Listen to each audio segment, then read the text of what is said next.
peço desculpa de falar português de Portugal. Peço desculpa de falar rápido, peço que me avisem quando eu estiver a falar rápido. O português pensa devagar, fala rápido. Portanto.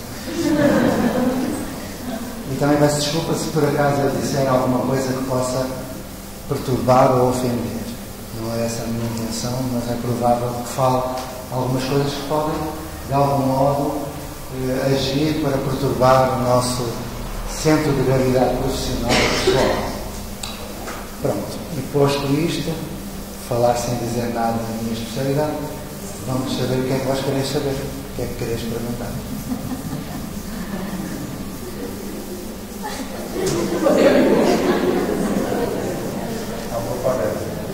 Eu hoje vou facilitar as perguntas. Estive a pensar que provavelmente iria acontecer o que está acontecendo. Quando eu pergunto o que querem saber, as pessoas ficam à espera. Vou passar um bocadinho no vídeo, se vós quisermos, porque pediram para falar sobre a ponte. A ponte é um ato coletivo, não é meu. E está lá agora. Eu vou lá daqui por uma semana. Ela existe há quase 37 anos.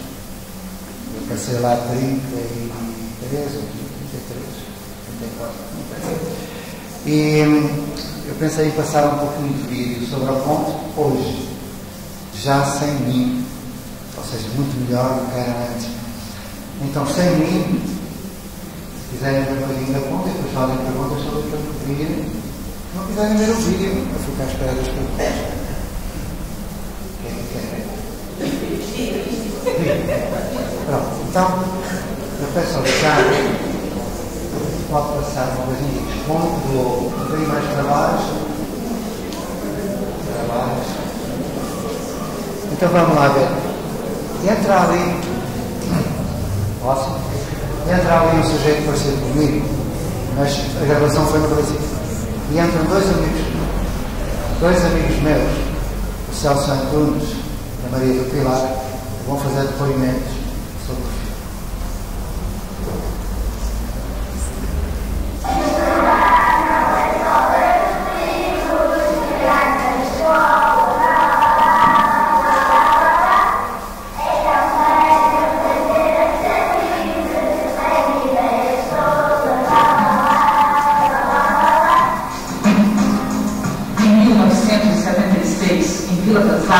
Perto da cidade de Porto, em Portugal, teve início uma experiência educacional corajosa, ousada, e que, com o tempo, se mostrou consistente. Ela já dura mais de 30 anos. Um jovem professor de ensino fundamental, junto com alguns de seus colegas, achou que era preciso repensar a escola.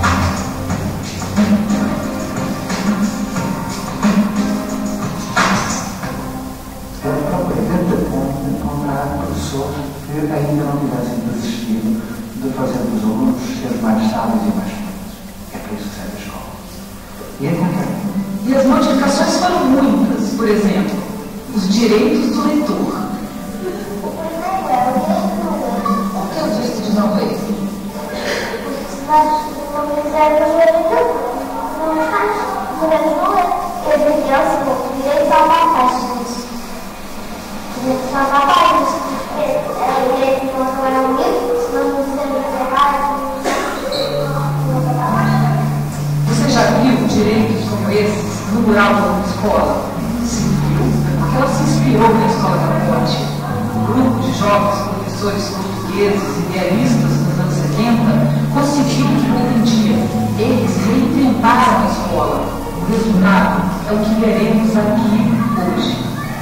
Essa é a Sarai, 10 anos, esse é o Rui, 8 anos. Eles vão ser nossos guias, vamos apresentar a Escola da Ponte. Vamos lá.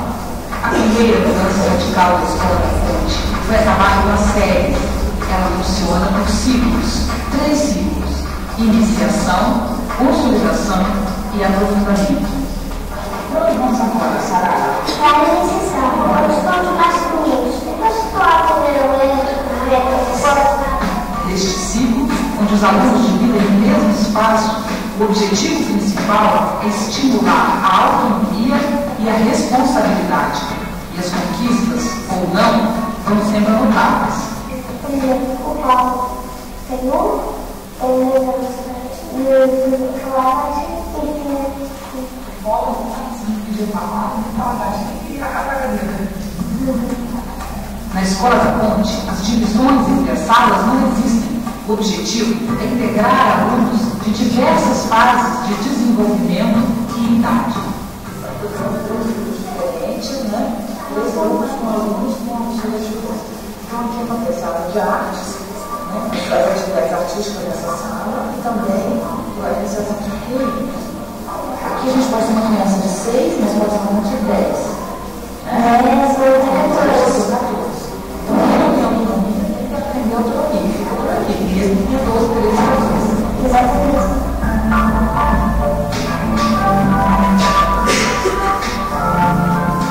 O que isso vai mostrar pra gente?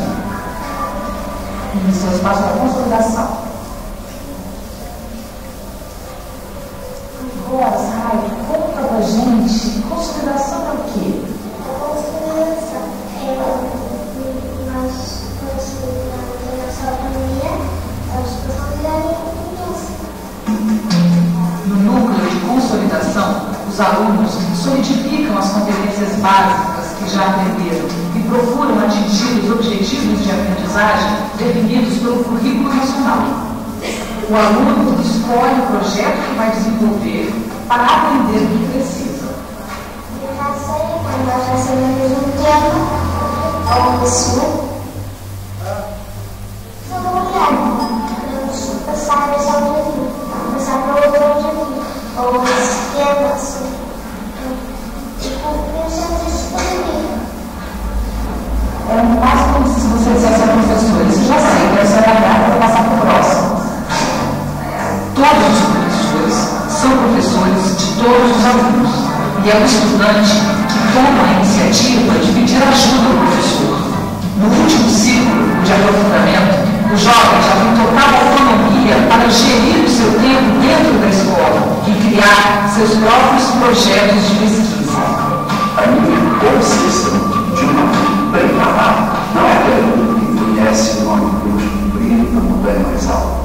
É aquele que sabe pesquisar, é aquele que sabe argumentar, que sabe ligar-se ao mundo, ele sabe dando o vive.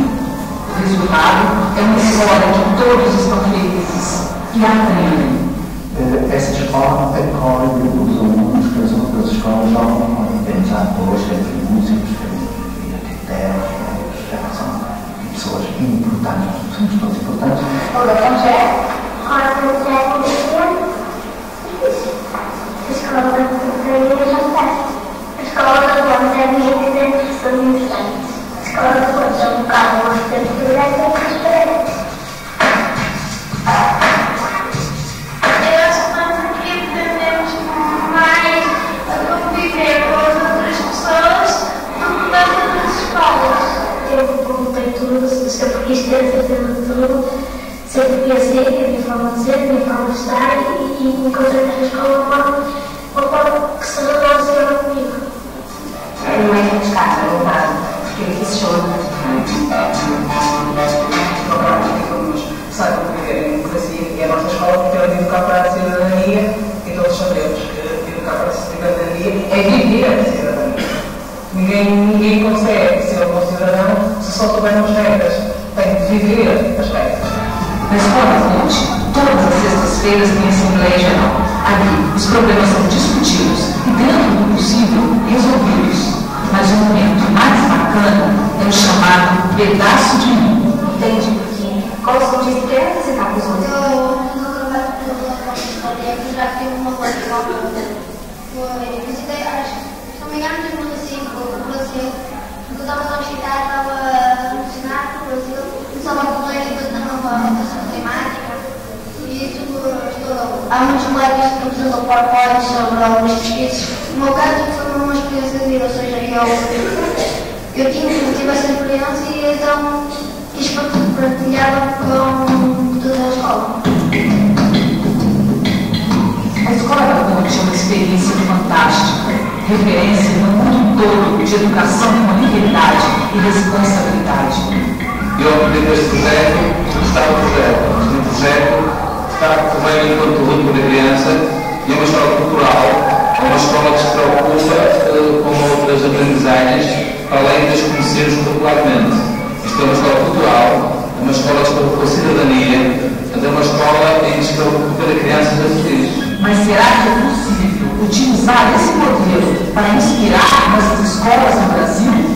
A lei de visibilidade da educação ela dá à escola, dá ao sistema uma flexibilidade que é muito poderosa. Pode mudar as paredes, os muros e tornar essa escola um espaço de aprendizagem no qual os meninos se sintam efetivamente acolhidos. Aulas de limites, a divisão das séries, a formação de espaço físico, nada disso é obrigatório na escola. Tudo não conhece da escola. Isso é muito fascinante.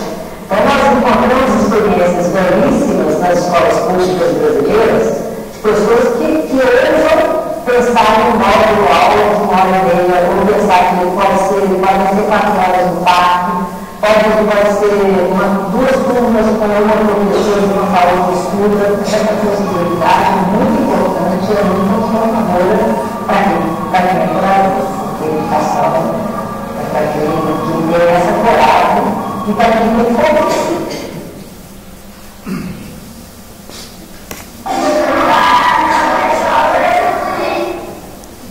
Se alguém quiser ver o meu vídeo desta mesma série, mas do Brasil, tem muitos.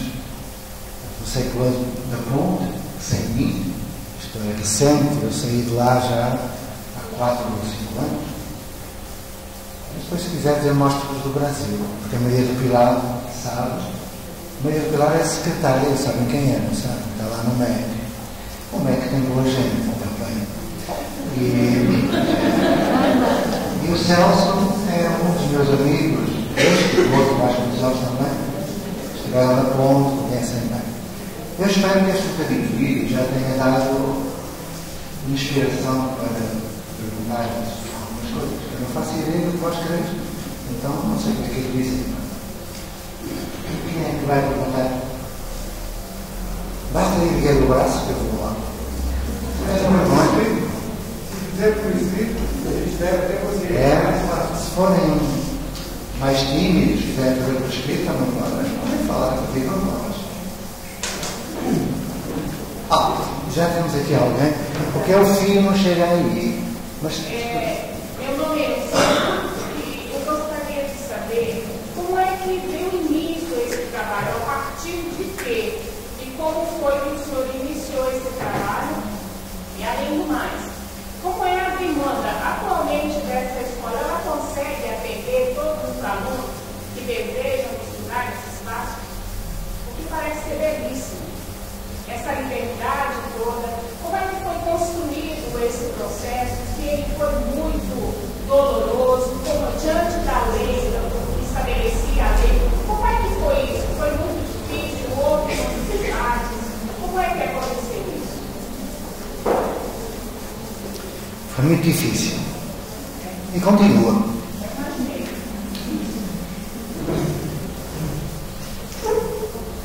Vamos ver como começou.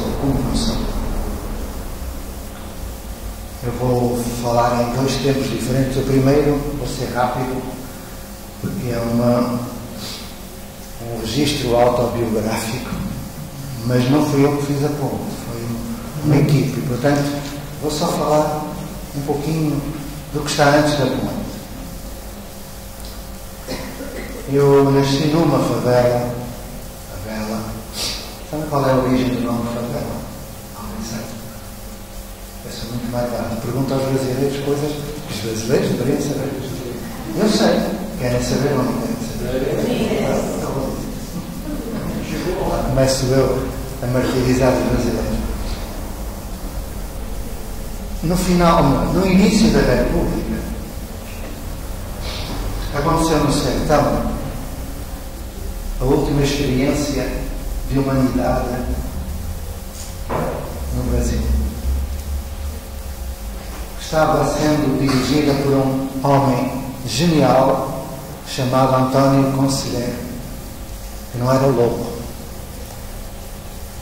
Ele lia Fournier, Campanella, Tomás Moros, onde não havia fome, nem guerra, nem prostituição, nem crime, nem nada.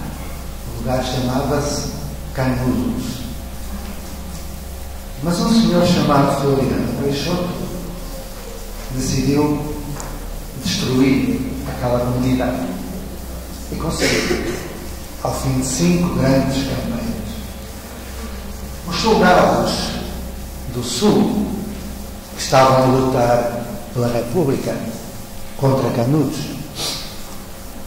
ficaram muito sensibilizados com alguns gestos daqueles habitantes. Os homens foram todos mortos, as mulheres, algumas foram prostituídas e as crianças foram adotadas, as que sobreviveram. E os militares ficaram muito impressionados com a dignidade daquele povo. E quando voltaram para as suas terras, o Floriano percebeu que não tinha dinheiro para pagar o soldo aos soldados e deixou-os entregues à sua sorte. E aqueles que eram do Sul partiram de Salvador da Bahia e ficaram pela região dos Lagos e no Rio de Janeiro. Não conseguiram ir além. E começaram a instalar-se no cimo dos morros e deram um nome a essas comunidades. Um nome muito significativo. É que eles descobriram, junto a Canudos, uma planta do sertão que é resistente aos maiores frios e às maiores intempéries. Essa planta chamava-se e chama-se favela e representa a dignidade na pobreza, a resiliência. Portanto, é um nome muito bonito, muito poético para uma coisa que hoje é considerada muito feia. Então eu nasci numa favela e sei o que é ser excluído. De modo que quando eu cresci e decidi ser professor, eu tomei uma decisão para a minha vida. E quem vai para o professor vai por uma de 2 razões: ou por amor ou por vingança. Eu confesso que eu fui para o professor por vingança, depois fiquei por amor. E foi por vingança porque eu jurei a mim mesmo, que nunca nenhum aluno meu passaria pela exclusão, pela humilhação que eu passei enquanto aluno. Porém, eu já estava quase a desistir. Trabalhava sozinho, ensinava, dando aula, planejando. Dizem que eu ensinava bem, mas no final de cada ano havia sempre alguns que não aprendiam. Eu ficava muito perturbado com isso. Havia qualquer coisa que não estava certa. E lá no ano, eu estava quase a deixar de ser professor, estava quase a desistir. O sonho estava difícil de concretizar. Eu tive a turma mais pequenininha que tive quando fui professor sozinho em Salvador. Uma turma pequenina. Só tinha 48 alunos, de 4 séries, pequenina. E tinha as 4 séries misturadas. E um dia a diretora da escola, já estou quase a chegar à ponte, estou a acabar a parte individual.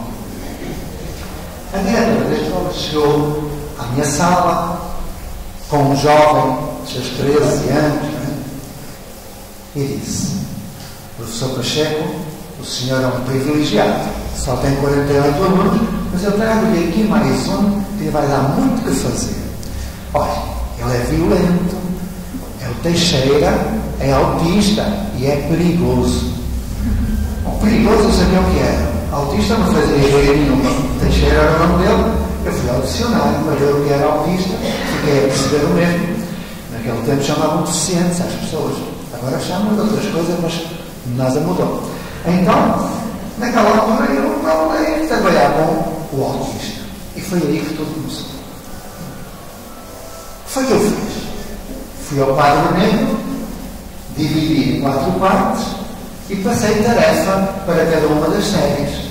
E fui direto para o fundo da sala onde estava o autista. Quando me aproximei dele, ele começou um movimento capular. E eu percebi que ele é perigoso. Afastei.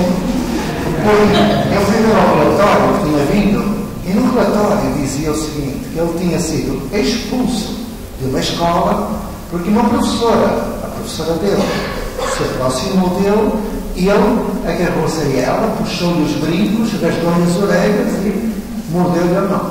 Bom, andei naquele vai e vem, aproximava-me, eu começava a fazer aquilo, vinha para cá, naquele vai e vem, até que eu fui para casa a pensar, eu não tenho um autista dentro da sala, eu tenho 49, eu tenho 50, eu também sou. Ou seja, estamos todos sozinhos.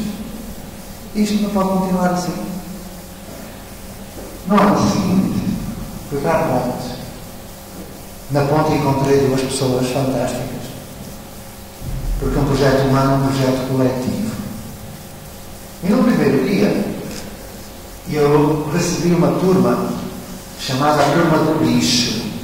Coisa triste, não é? Chamar lixo a seres humanos. Era uma turma muito interessante. Eles não sabiam ler nem escrever. Tinham 14, 15 anos todos. Mas tinham uma qualidade, uma competência. Mandavam professores para o hospital.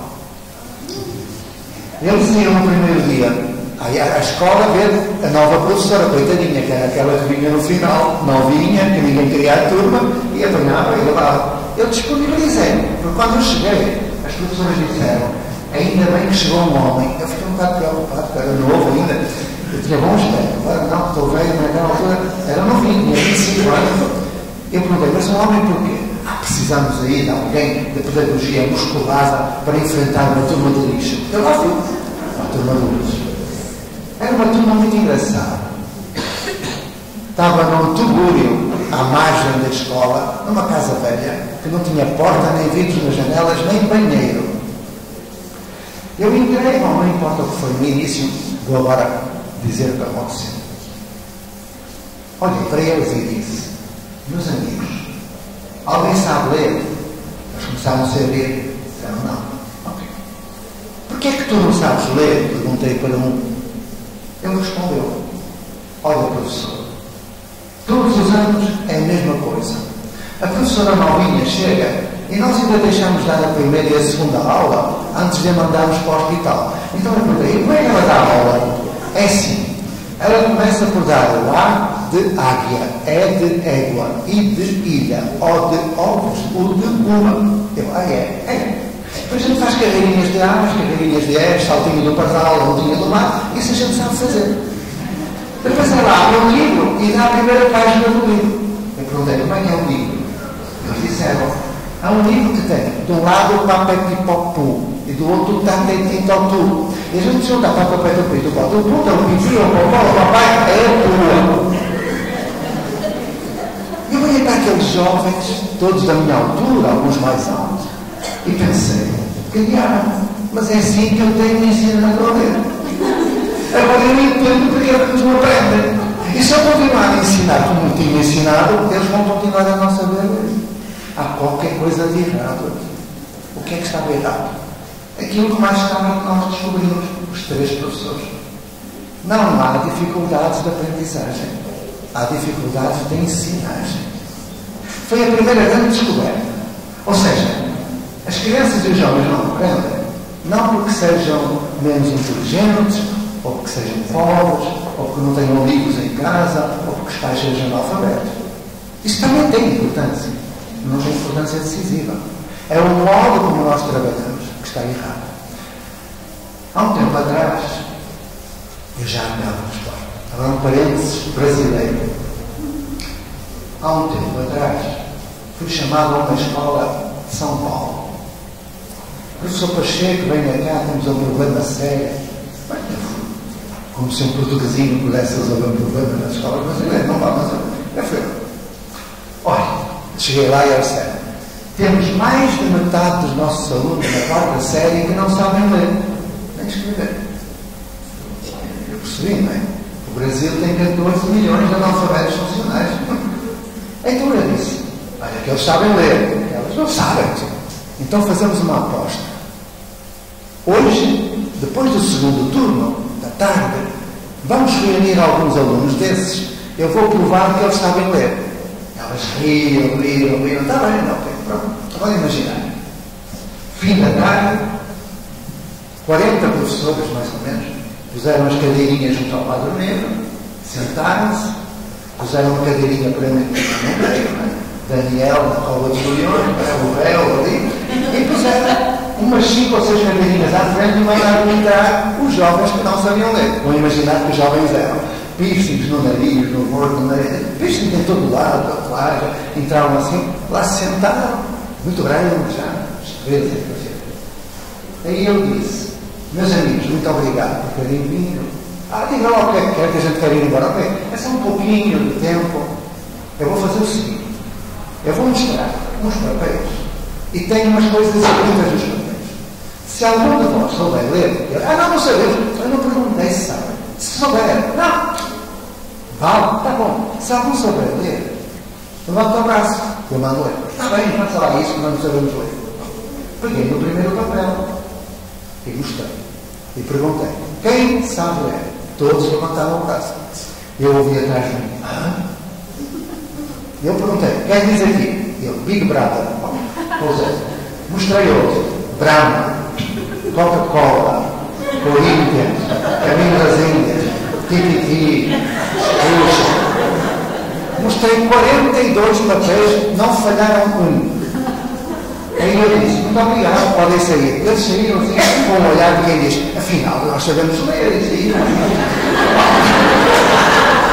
Aí eu voltei para os colegas e eles disseram, mas assim não vale, isto não é ler. Assim, não é ler. Eles leram tudo, leram em português, em inglês, Big Brother, até em japonês, Toyota, e coisas. Sabem ler várias línguas. Não, o quê? Eu expliquei. Caros colegas, com todo o respeito que merece o vosso trabalho, vós precisais de ter aqui dentro alguém, ou alguns, especialistas em alfabetização. Qualquer criança aprende a ler em 2 ou 3 meses, qualquer uma. Eu estou a falar qualquer uma e queria chamar a atenção para uma coisa. Lá na Escola da Ponte, nós recebemos, acolhemos, os jovens que as outras escolas jogam fora. Síndrome de Down, paralisia cerebral, aquela coisa. O jovem que bate em professor, xinga professor, mata professor, noutra escola, vem para a ponte. Jovens da CEMEN, vem para a ponte. Jovem que comete estupro, assalta a mão armada, tráfico, vai para a ponte. São esses. Nós temos a maioria. Todos aprendem. Rapidamente. Porque nós temos especialistas em alfabetização. Eu expliquei isso e disse agora isto porquê? Porque naquela época eu não sabia isto, eu não sei. E há muita coisa que eu ainda não sei, estou a aprender no Brasil, não é? Juntámos os 3 e começámos a fazer perguntas. Primeira pergunta. Por que é que há alunos que não aprendem? Por que é que há alunos que não aprendem? Foi o que nós fizemos perante a pergunta. Encontrar as respostas. Onde é que estão as respostas? Nos nossos amigos. Piaget, Fanon, Pierron, Bakhtin, Duvial, Leontel, Piaget, Montessori, Eulírios e por aí vai.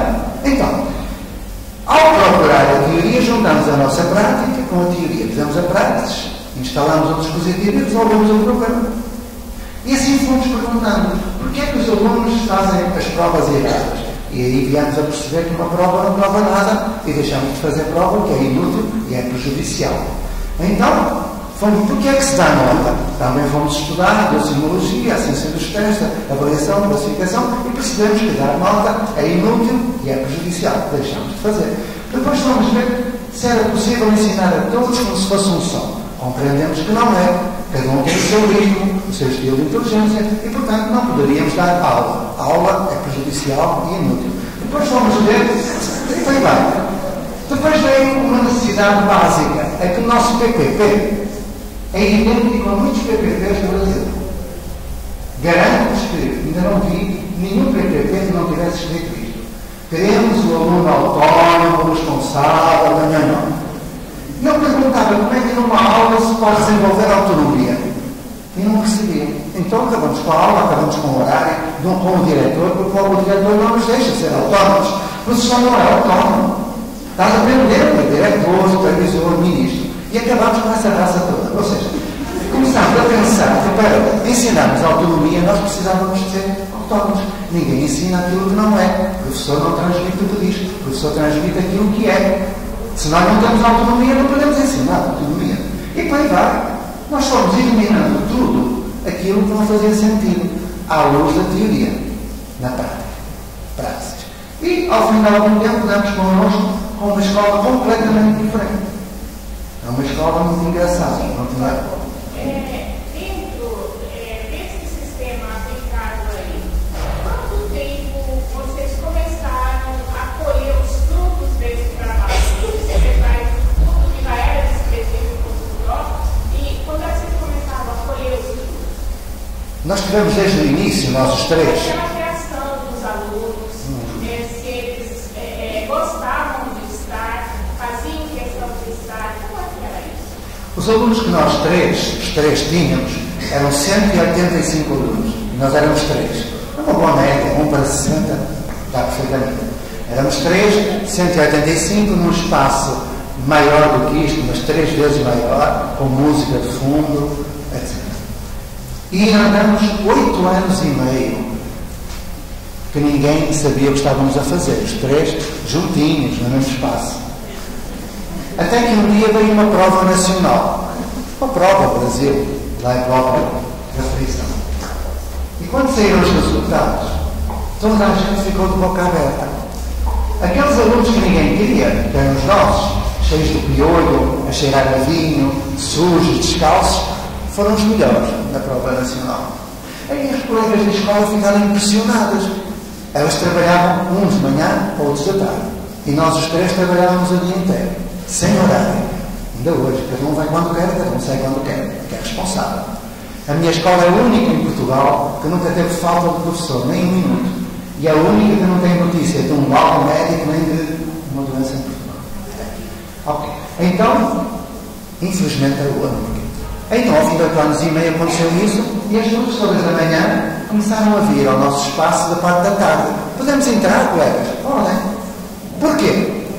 Porque nós, durante 8 anos e meio, tínhamos respeitado o que elas faziam. Se elas queriam continuar dando aula, que continuassem. Nós temos que respeitar quem acredita naquilo que faz. E elas estavam seguras, dando aula, tendo turma. Tudo bem. Elas viram que nós as respeitamos. Mas também viram que foram os melhores resultados os nossos. E vieram. Ao fim de 9 anos, estávamos todos a trabalhar no modo de modo.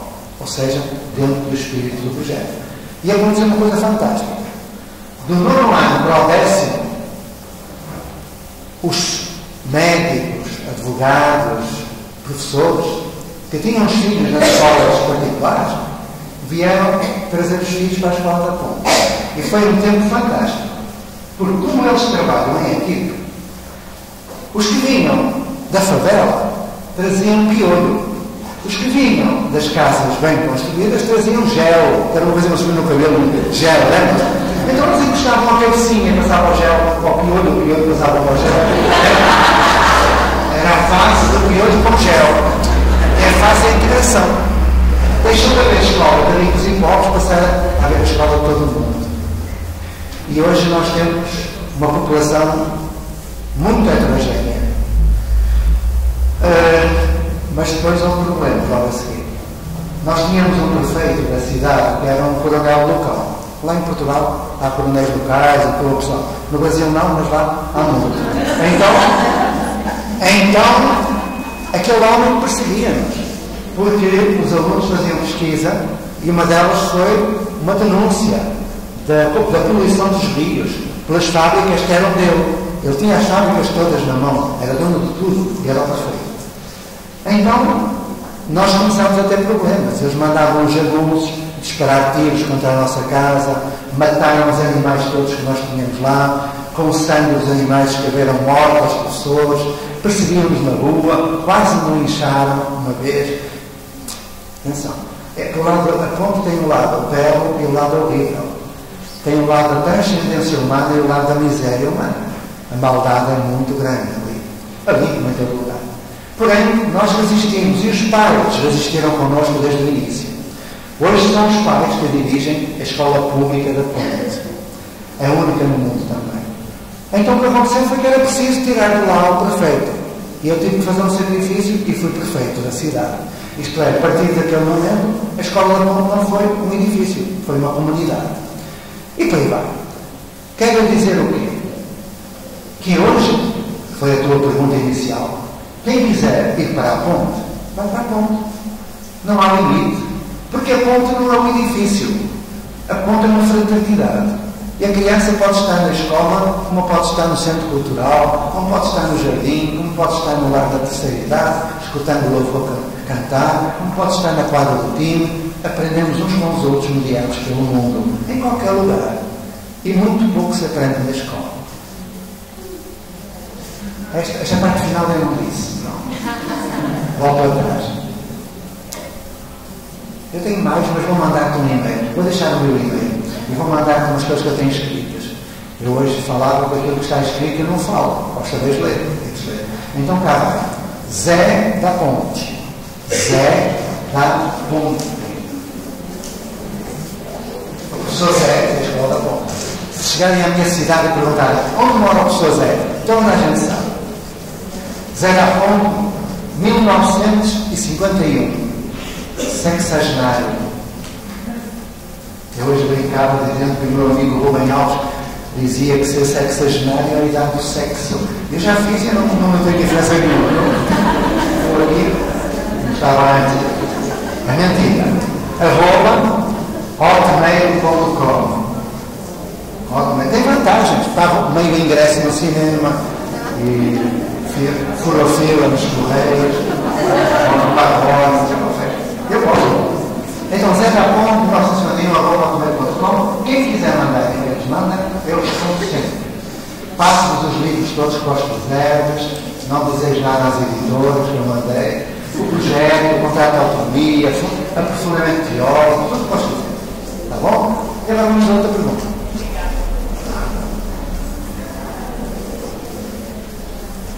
Eu não posso ir porque o filho pequenino. Eu vou traduzir. Eu gostaria. Eu gostaria que você falasse um pouco sobre a Assembleia que acontece lá, porque a Assembleia, como acontece, não é porque. A Assembleia acontece todas as sextas-feiras à tarde. Sexta-feira à tarde juntam-se os grupos de responsabilidades, porque cada aluno e cada grupo dentro da escola tem uma responsabilidade. O professor lá na ponte não faz nada. É os alunos que fazem, porque é assim mesmo, querem ver? Eu já tive a Assembleia. O professor na ponte não prepara projetos. Não tem nada a perder tempo a preparar projetos. Ajuda os alunos, ensina os alunos a fazer projetos. Depois de perguntarem os comigo. O professor na ponte não faz planejamento. Planejar é inútil e é manipulador. O professor na ponte ensina os alunos a planejar-se e planeja com o aluno. O professor na ponte não dá aula, não transmite conteúdo, não é papagaio. O conteúdo está na internet, nos livros. Ele vai pesquisar. O professor na ponte ensina a pesquisar, não faz nada. O professor na ponte não faz prova, nem aplica prova, nem corrige prova. O professor na ponte não prepara materiais. Quem faz materiais são eles que trabalham. É só não dar esforço. Então o professor na ponte não faz nada. Há muitos responsáveis que fazem tudo. E há uma Assembleia, que é um grupo de responsabilidades. O professor da ponte trabalha muito. Fazem outras coisas. A Assembleia é o lugar onde eles discutem os seus problemas. São eles que organizam a Assembleia. São eles que preparam a Assembleia, que fazem a ata da Assembleia, que fazem a agenda da Assembleia, que promovem a discussão, dão uma palavra, tiram uma palavra, o fundamento e por aí vai. São eles. Centenas de alunos à sexta-feira à tarde, nem num ruído. Se alguém fala do lado, quem está a falar, para, espera e quando acaba a conversa, continua. E é um lugar de solidariedade. Vou dar um exemplo. Vou selecionar um exemplo. Numa quinta-feira, chegou à ponte um jovem que veio de um lar de órfãos. Um jovem que fazia automutilação. E nenhuma escola o aceitava. Ele, quando apanhava uma faca, cortava-se as mãos. Ele tinha o corpo todo cortado. Lâminas de barbear, cortava a cabeça. volta e meia aparecia cheio de sangue. Eu voltava a fazer a prova. Esse jovem, quando chegou numa quinta-feira, foi ao banheiro e urinou no cesto dos papéis. Na sexta-feira, houve uma assembleia. Eu estava preocupado. Aquele jovem só estava há um dia lá. Quando começou a assembleia, a presidente, uma menina de 8 anos, perguntou: alguém quer falar alguma coisa antes da ordem do dia? Primeiro votaram lá, e o menino levantou-se e disse: eu sou da responsabilidade do recreio bom e dos banheiros. E nesta semana eu queria informar que um de nós urinou no cesto dos papéis. Eu vou repetir. Um de nós urinou no cesto dos papéis. Aí o moço que estava lá no meio começou a olhar para o lado a ver se algum dizia: foste tu? Não, só podia ser ele. Ele sabia que toda a gente sabia que era ele. Mas aquele que falou disse: um de nós. Aí ele olhou, ficou calmo, e o moço que tinha falado acrescentou: eu quero pedir a vossa colaboração para na próxima semana ajudarmos um de nós a não voltar a fazer isso. O que foi que aquele jovem descobriu naquele momento? Ninguém o acusou, ninguém o recriminou, porque todos que estavam ali assumiram a responsabilidade coletiva. Eu sou responsável pelos atos do meu coletivo, e o meu coletivo é responsável por mim. Solidariedade, responsabilidade social. Crianças, 7 anos, 6 anos, 5 anos. A Assembleia é isso. É o exercício da democracia representativa. É eleita todos os anos. Define direitos e deveres, regras, e fazem-nas cumprir. Eu não me preocupo. Só vou dar mais um exemplo. Um dia veio para a minha escola um aluno que pôs um professor em estado de coma noutra escola. Dentro da sala, deu-lhe pontapés na cabeça até ele quase morrer. Esse aluno hoje é um homem maravilhoso. Passado meio ano, entrou na escola um jovenzinho a quem chamavam o Monstrinho. Monstrinho é um jovens que agora aparecem, filhos de pais bananas, que dizem aos 3 ou 2 anos de idade, já não conseguem controlar os filhos. Não conseguem, porque eles nem saem para ir ao restaurante, porque eles tratam tudo, partem tudo. Esse Monstrinho já tinha um currículo vitae apreciável. Tinha sido expulso de uma escola aos 7 anos. Já uma história de vida bem bonita. Bom, então, vão ver porque é que eu falo disto. Assembleia. O Monstrinho, entre aspas, não há crianças Monstrinho, chamavam-lhe assim. E ele, logo que chegou, veio a presidente da Assembleia ter comigo. Professor, temos um problema. Sim, mas que problema? Aquele menino que chegou hoje aqui à escola, que veio expulso, ele é um capeta. Mas o que é que foi? Ele anda atrás de nós para nos morder. Eu, eu fui ver o relatório que tinha vindo. Quando vem um aluno, vem com um relatório, psicologia, para a psiquiatria e tal. E nós lemos o relatório antes de queimar. Depois queimamos. Queremos saber o relatório para nada. Queremos saber da pessoa. Queremos saber da pessoa. Mas eu fui ver o relatório dizia que eu tinha sido expulso porque tinha mordido a professora e tirou um bocado de carne do braço. Eu percebi que ele era assim uma coisa complicada, mas no fim da manhã eu perguntei à Presidente da Assembleia: então, como é que estamos aquele Monstrinho? Está resolvido, professor. Mas como é que está resolvido? Tá. Eu reuni com a mesa da Assembleia e nem vamos levar o assunto no próximo dia. Eu pedi ajuda ao André. Eu disse ao André: sim. Quem era o André? O que tinha vindo de outra escola de um professor em estado de coma. Era um jovem de 1,80 m, 15 anos, e enorme. Ele estava quase a fazer 16. E eu perguntei ao André, mas eu ouvi André, vem cá. Ele foi: foste tu que resolveste o problema daquela criança? Foi, professor. Já olha, explica-me lá. Como é que foi? Olha, professor, foi fácil. Eu cheguei à beira do humilde e disse: cá, vem cá. Ele veio. Claro, 1,80 m, pequenino. Ele veio. Sentei-me à minha frente e disse: olha, eu quando vim para cá, eu falava assim: Eu, quando vim para esta escola, eu tinha posto um professor em estado de coma. Eu era um capeta, pior de tudo. Mas hoje não. Hoje eu sou um homem, eu tenho responsabilidade, eu sou solidário, estou aqui para te ajudar. E depois, professor, eu expliquei-lhe que há direitos e deveres, que ele não pode morrer a ninguém, tem de ser respeitado e tem de respeitar. E depois, professor, quando eu acabei de explicar tudo, ele agarra-me na mão para me morder. E tu, quando tinha uma lapada, me deu fugir, ele disse, depois ele levantou-se, eu fui junto dele, fiz uma rasguinha, dei um beijinho e disse, se voltas a andar atrás de alguém para morder, eu chamo-te aqui e a resulta. Queres? Não mais morder. Então sim, lá ter uma prova, o tato. Mas talvez aquela criança nunca tivesse apanhado um tato na vida.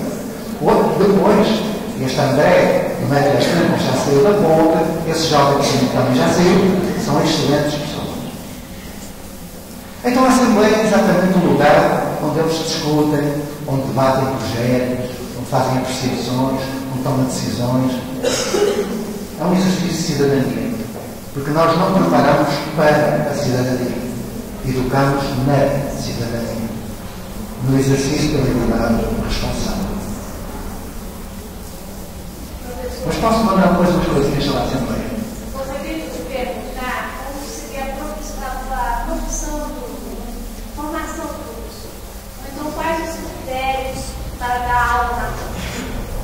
Os critérios para ir para a ponte são preencher todos os requisitos do perfil do professor da Escola da Ponte. Um dia mostrei a uma jovem brasileira o perfil. Eu mando-vos pela internet, se quiseres, o perfil. E a professora disse, depois de ler tudo, isto nem São Francisco de Assis conseguiria fazer.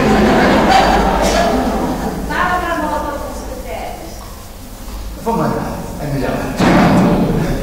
Mas a Escola da Ponte tem encontrados de autonomia. Nós temos autonomia pedagógica, administrativa, etc. Nós não cumprimos a lei do Estado português. Cumprimos a lei da comunidade a que pertencemos. Porque as leis da educação portuguesa estão erradas, como estão as leis do Brasil erradas. E, portanto, as leis erradas nós não cumprimos. Eu vou responder, então, à tua pergunta. Mas antes, deixa-me falar das leis erradas. Vou dar um exemplo que eu gosto muito, porque aconteceu uma coisa muito estranha aqui há um tempo atrás. Mas já vou ver esta pergunta. Eu estava aí num lugar e alguém me perguntou, olha, você fala muito das leis erradas, dê um exemplo. Eu dei. Um dia estava a escutar a rádio e ouvi o seguinte: os pais das crianças que completem 6 anos até ao dia 31 de março deverão dirigir-se à escola mais próxima, à prefeitura, para efetuar a matrícula do seu filho da prova.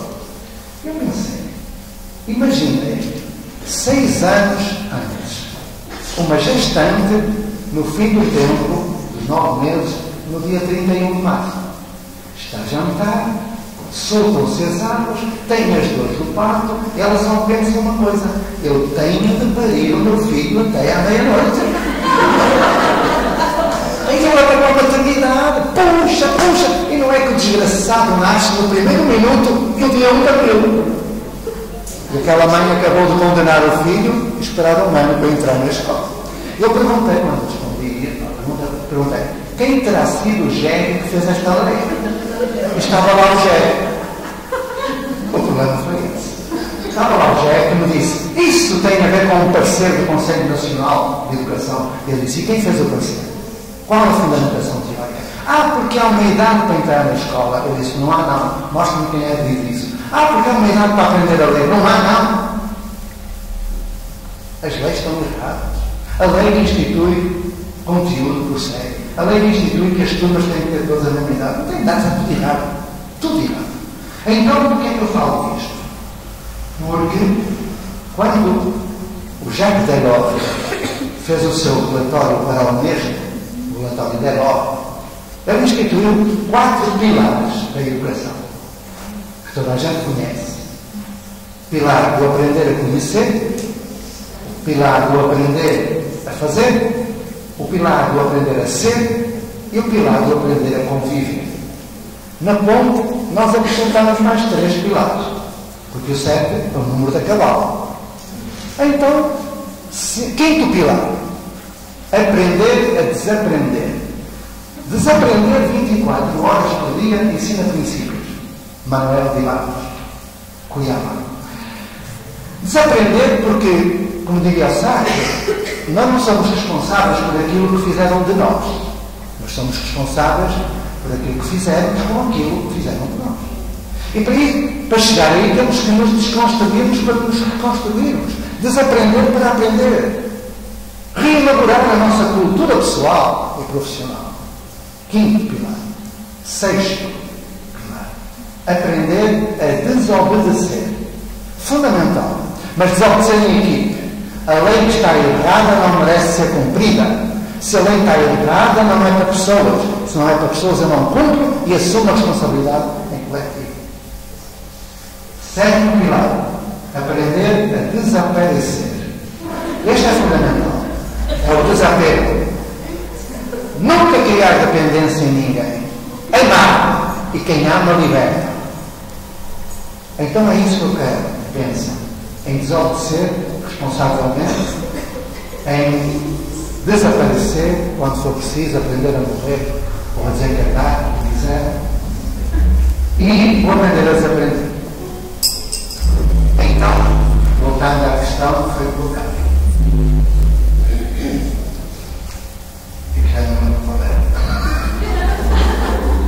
Que era a formação dos professores. O português é assim.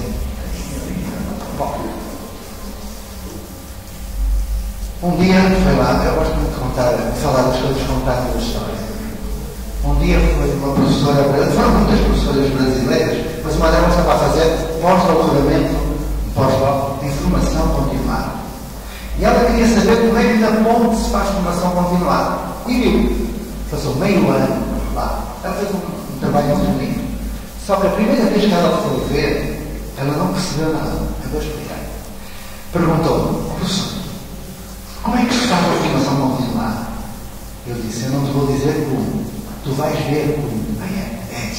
Eu disse, à quarta-feira, à tarde, criançada não fica com o professor. Vai ele já.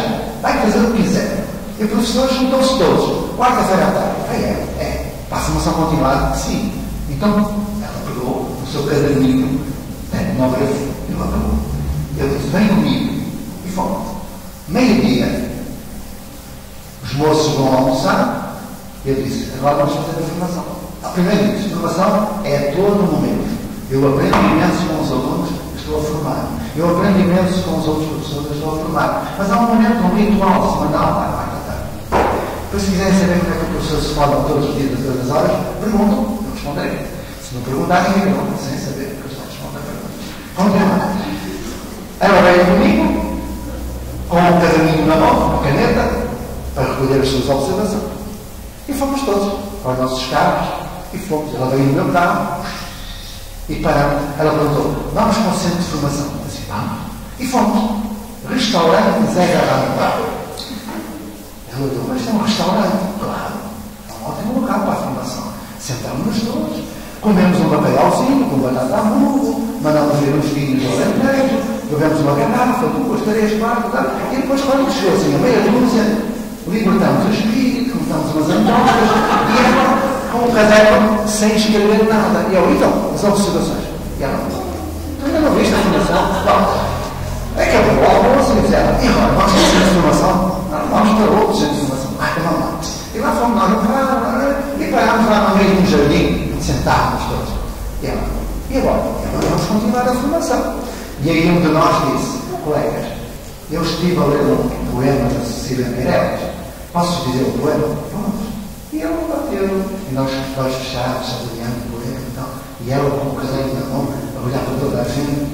Acabou o poema, estamos um tempo a digerir, e um de nós disse, olha, eu tive a ouvir um concerto de piano de Ravel, vou passar-vos o segundo andamento aqui no toca-discos portátil. No teu CD, e tivemos a ouvir 10 minutos de Ravel. E ela olhava, como carregando a mão, não escreveu nada. Depois acabou e a psicóloga levantou-se e disse, colegas, eu aprendi uma dança circular, vamos lá, mandamos todos. E ela olhava, e lá foi adiante, fomos. Porque ela não entendeu que nós estávamos na formação pessoal.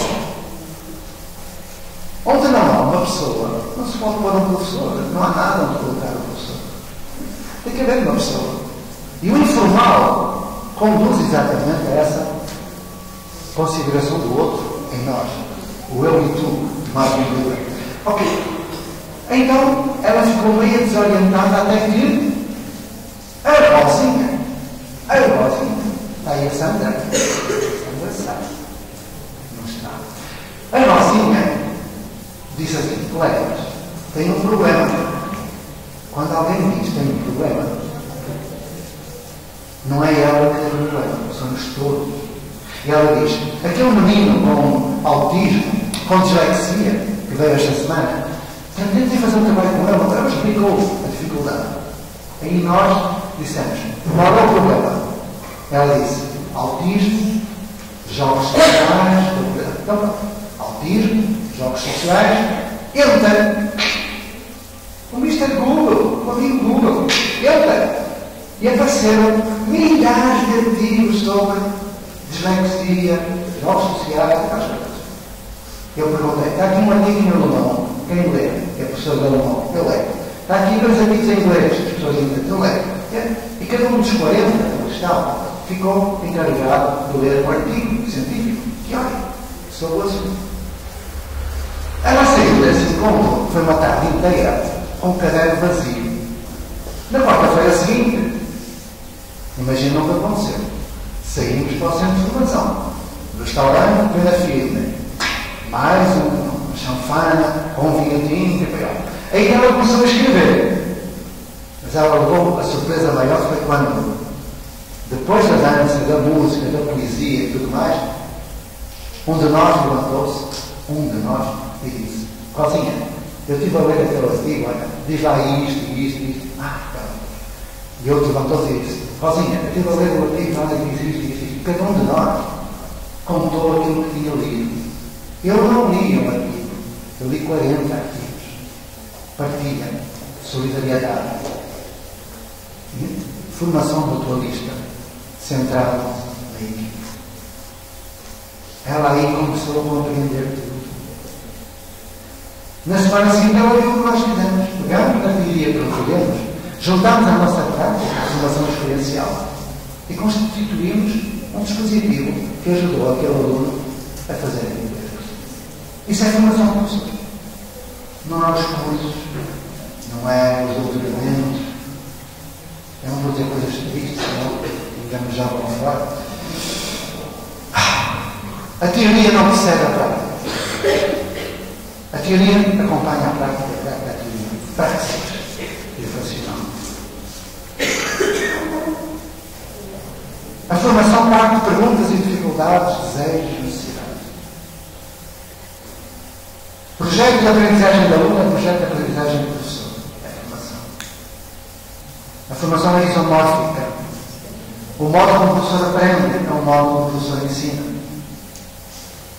Eu tenho um livrinho sobre formação. Eu vou parar por aqui e vamos livrinhos que eu digo. A direita da voz chama-se Formação em Termos de Formação. E agora, depois eu mando por e-mail, tá bom? Muito obrigado pela pergunta. Havia muito mais coisas para responder, mas há mais gente a perguntar. Muito obrigado. Aqui no Brasil só me fazem mimos e frescura. Lá em Portugal ninguém me dá água. Deixam-me morrer à sede. Ninguém é profeta da sua terra. Bom. O modelo da Escola da Ponte é patenteado? Não. Nem vai ser nunca. Porque não é modelo. É uma inspiração. Nunca pode ser duplicado. Porque não há clonagem de projetos. Não vai ser patenteado porque nós não temos posse de nada. A Ponte não inventou nada. Está tudo inventado na educação. Nós apenas usamos o que muita gente tinha feito e tinha teorizado. Não está patenteado porque aquilo que nós sabemos não está bem guardado num cofre. Está bem guardado nos nossos amigos.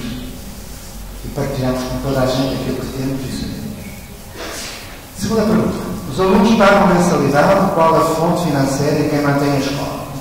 Os alunos não pagam absolutamente nada na escola pública do Estado, mas quem dirige são os pais. Quem mantém a escola é o Estado. O Estado mantém uma escola que faz o contrário daquilo que o Estado quer. Eu nunca entendi. Nós estamos dentro do sistema educativo português, destruindo o sistema educativo português, e eles pagam-nos para nós destruirmos o sistema educativo. Tem outras escolas da Ponta em Portugal, tem muitas, dezenas. Há várias unidades da Escola da Ponta, ou somente uma escola? É uma escola, com vários espaços. E no Brasil há mais de 100, e no mundo há mais de 1000. Muito obrigado, Lívia. Mais alguma pergunta? Eu não sei quem foi a primeira. A sugestão, levante a pessoa, por favor, e fale em voz alta. Muito obrigado. Eu queria saber como funciona As artes. a aula de artes na escola. Ricardo, podes pôr ali mais uma coisinha para ver? Vou responder por imagens. Pode ser. Houve um grupo de alunos, uma equipe de alunos que fez um projeto para responder da arte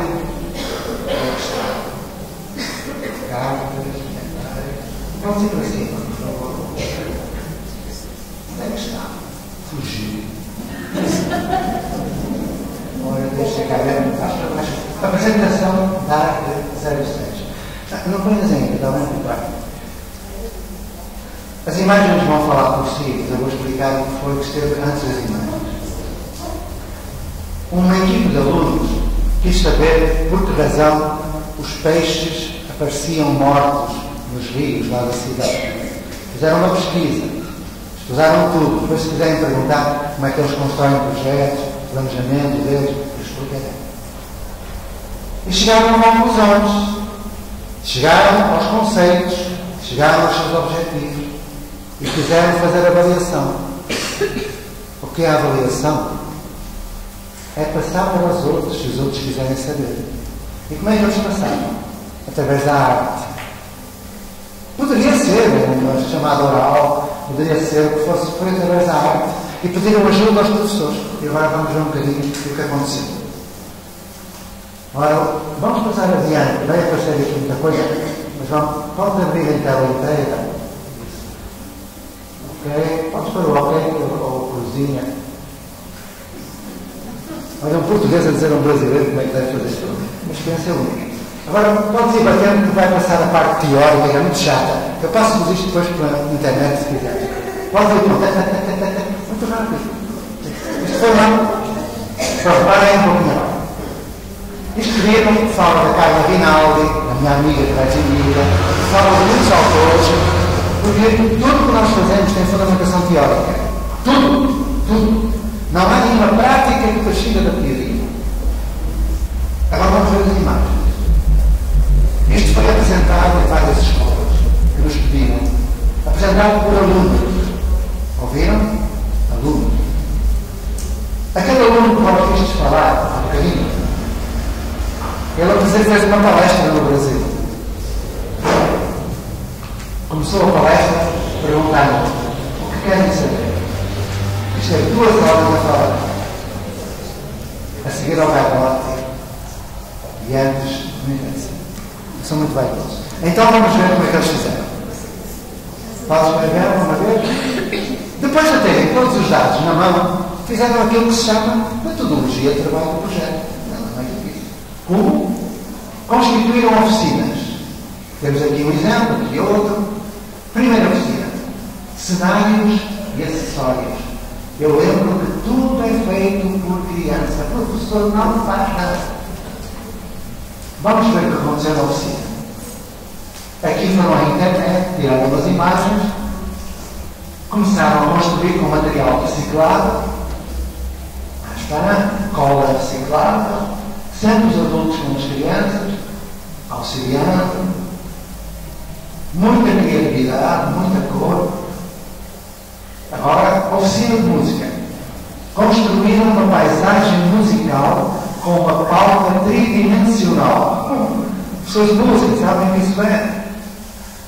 tridimensional. Porque diziam eles, quando fizemos o ruído do rio, o rio, quando a água cai, faz pique-poque. O plique pode-se pôr, mas o bloco sai da pauta. E puseram uma gota saindo da pauta. Então, temos aqui a construção na percussão, os xilofones, metalofones, nas teclas. As teclas agora têm na mão. Isto aqui do violão, para o meu aluno, é bonito, não é? É o Tiago, professor. Vamos atrás um bocadinho. Este que está no canto lá esquerdo é brasileiro, é professor de artes, do Alexandre, de Niterói. Se alguém quiser trabalhar para a frente, pode ir. Nós selecionamos. E este, só mais uma vez. Aqui do lado direito, parece uma senhora, é um moço de 18 anos, chamado Serginho, e que foi para a escola, não falava, não mexia os dedos, tinha problemas imensos, uma acumulação de problemas. Foi ele que tocou órgão. Aliás, este último mês tive uma experiência muito semelhante no Brasil. Eu gosto muito de falar do Brasil. Ainda não falei quase nada do Brasil. Eu acompanho na escola, quando eu falo, deixo qualquer coisa sempre, qualquer coisa. Bom, quando eu acompanho uma escola de Criciúma, chamada o Bairro da Juventude. Alguém ouviu falar? Tu és de lá. Estás a ver? No micrófono é de Criciúma. O Bairro da Juventude que vai pegar em jovens marginais, como se chamam, e fazer gente. E há um mês atrás eu fui ao Bairro da Juventude. Agora vou voltar lá em outubro, fui lá no mês passado. E há 3 anos atrás tinha vindo um jovem ao Bairro da Juventude que andava no trabalho da roça. E a mão dele estava assim. Ele não mexia os dedos de pegar no cabo da enxada. Ele tinha os dedos duros, não mexia. E há um mês atrás, o meu amigo Júnior, meu amigo, depois vou lembrar, que é o diretor da escola, disse: Zé Pacheco, antes de começarmos o trabalho, vou-te mostrar uma surpresa. E levou-me para o auditório. E no auditório estava a orquestra, que eles têm, e o coral. Começaram a tocar o último andamento da nona de Beethoven. Eu olhei para o contrabaixista, eu conheci. Contrabaixo. Quem era?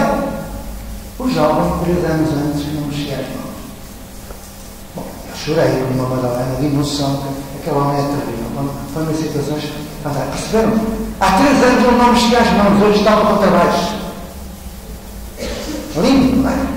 Continuando. Olha, oficina da escrita. Para perceberem que nós lidamos com materiais sofisticadíssimos. Isto é um dispositivo muito sofisticado, é um quadro negro, que é um instrumento que se utilizava no século XVIII e que serve para escrever. Agora vamos ver o que é que está a ser escrito. Os tópicos da narrativa na oficina da escrita. Isto tudo ao mesmo tempo, meus amores. Não se esqueçam disso. Isto tudo está a acontecer ao mesmo tempo. Aqui está a ser mostrado nessa parada. Continuando. Aqui estão a discutir, eles lá no Brasil, oficina da dança, coreografia, tudo ao mesmo tempo. Enquanto uns estão na dança, outros estão na oficina de escrita, outros na oficina da música, outros na oficina de acessórios. Continuando. Eles sozinhos, e agora aqui alguns acessórios preparados por eles. Pode ir passando. Aqui a caracterização, o professor tutor prepara os bastidores, alguns personagens, tudo feito por eles. Olhai as cores variedade. E aí foram para o palco. Temos ali a Clara e o Ricardo França, brasileiro de São Paulo, professor de educação física. Continuando, eis que estão em palco. Nesta apresentação artística, fez teatro de sombras, teatro de marionetes, música, dança, poesia, narração. Já me esqueci do resto. Então chegou a estar em palco quase 200 alunos ao mesmo tempo. Em palco. Vamos continuar. Aqui, enquanto se apresenta na frente, monta-se o teatro de sombras atrás. Tudo em simultâneo. A parte da frente, e a atrás. E foram mostrando às pessoas a conclusão de uma pesquisa sobre a poluição do rio. Sem haver nenhum encontrão, tudo organizado, tudo devidamente preparado. A narradora, continuando, olhai este slide. Enquanto o rio está na frente, por trás passa uma criança com instrumentos de percussão, depois instalados. Reparem como eles conseguem articular tudo. Os professores estão igual, tocando, mas no fundo. Continuando. E aqui o agradecimento e o público. A Casa da Música é uma casa onde vai o Teatro Bolshoi, a Royal Philharmonic Orchestra, convidaram-nos a para ir lá. Isto é arte. A todo momento na ponta existe arte. Pode ser arte produzida e arte fluída. Produzida, neste caso. E a fruição. A todo momento há música. Música ambiente.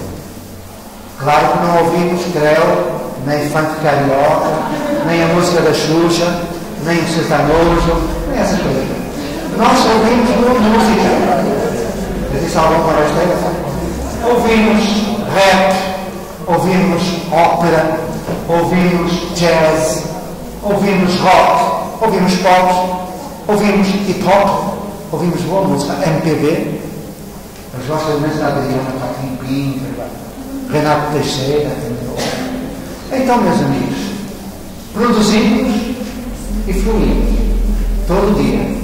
Quando a escola não funciona bem, o centro é a área das artes. E o resto eu passo-vos para a internet. Havia uma perguntinha aqui. Sim, eu gostaria de perguntar para o professor José Pacheco se tem uma idade base para entrar na escola da Ponte, uma idade base para sair. Eu já saí de lá, já vou para a faculdade. O Estado português institui uma idade também. É aquelas coisas absurdas, não é? Que é os 6 anos completos até ao dia 30 de setembro. Lá o ano letivo começa em setembro. Ou 6 anos, não, já nem sei. É uma probabilidade qualquer. E há uma idade mínima para sair do fundamental. Nós não temos ensino médio. As mudanças em educação são muito lentas. E nós só estamos há 37 anos. Portanto, nós estamos a começar. O mais difícil de um projeto são os primeiros 30 e tal anos. Depois é fácil e agora eu penso que lá para lá começaremos a educação da infância. E daqui por uns 10 anos, talvez o ensino médio, daqui por 20, o ensino superior, ok? Então nós não temos mais do que a educação fundamental. Os alunos que lá estão podem entrar com a idade que quiserem. Nós não respeitamos qualquer idade, porque não há idade. Mas oficialmente eles entram aos 5 ou aos 6 e saem aos 15. Normalmente. Mas nesse caso, uma criança chega lá aos 6 anos, ela vai estar desenvolvendo com 11, 12, 13, e aí é a mesma coisa, a mesma aprendizagem, não faz a diferenciação do adolescente. A pergunta foi se os 16 convivem com os 13, se aprendem. Do mesmo modo. Claro. Quantos anos? Não, o estrabismo é assim. Está bem, tu, diz. Perguntar a idade da nossa senhora é complicado. 37, 52, 46, estão juntas, não? Sim. Uma criança de 6 anos, para ela iniciar o processo de alfabetização, não é diferente de uma de 13, que vai iniciar o processo. Uma criança de 6 anos, para começar o processo de alfabetização, não é diferente de um de 13. Nós temos crianças que começam o processo de alfabetização aos 13. Eu ensinei uma criança a ler com 2 anos e 5 meses. 2 anos e 5 meses. Eu sou especialista em alfabetização. Sei ensinar a ler de 25 maneiras diferentes. Há 40 anos só sabia de uma. Método fónico. Papapipotu. Papapipotu. Um macaco na mata com uma banana.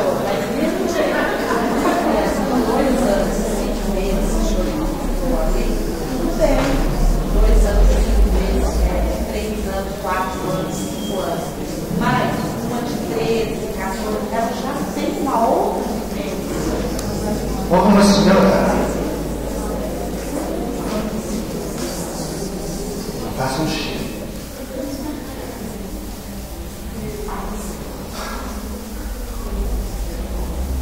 Num congresso, uma professora universitária disse: eu não concordo que haja mistura de idades.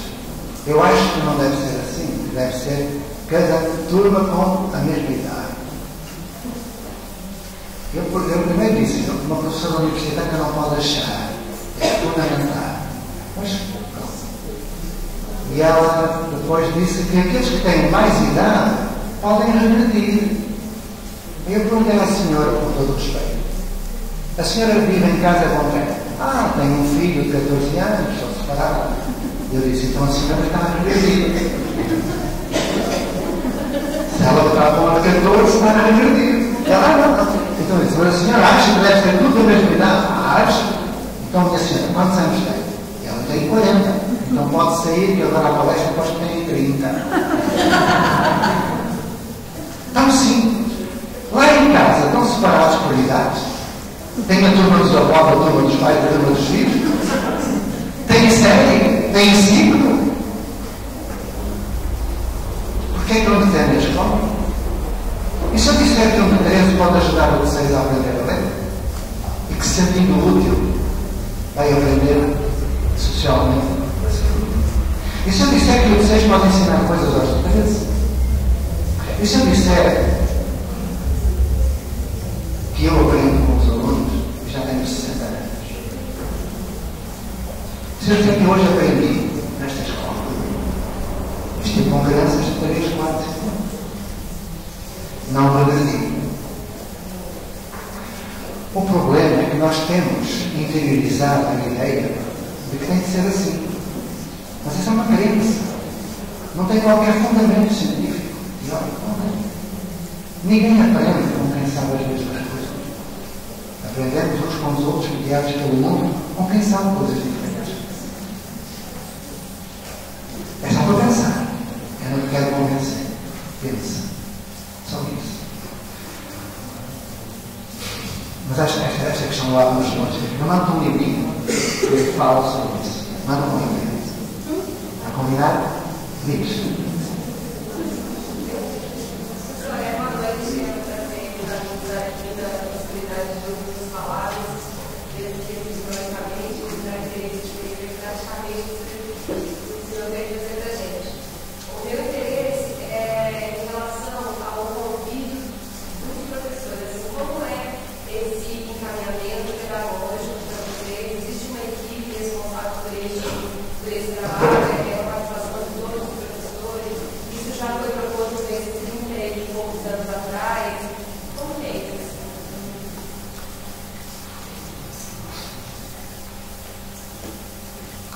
Lá na ponte ninguém está sozinho.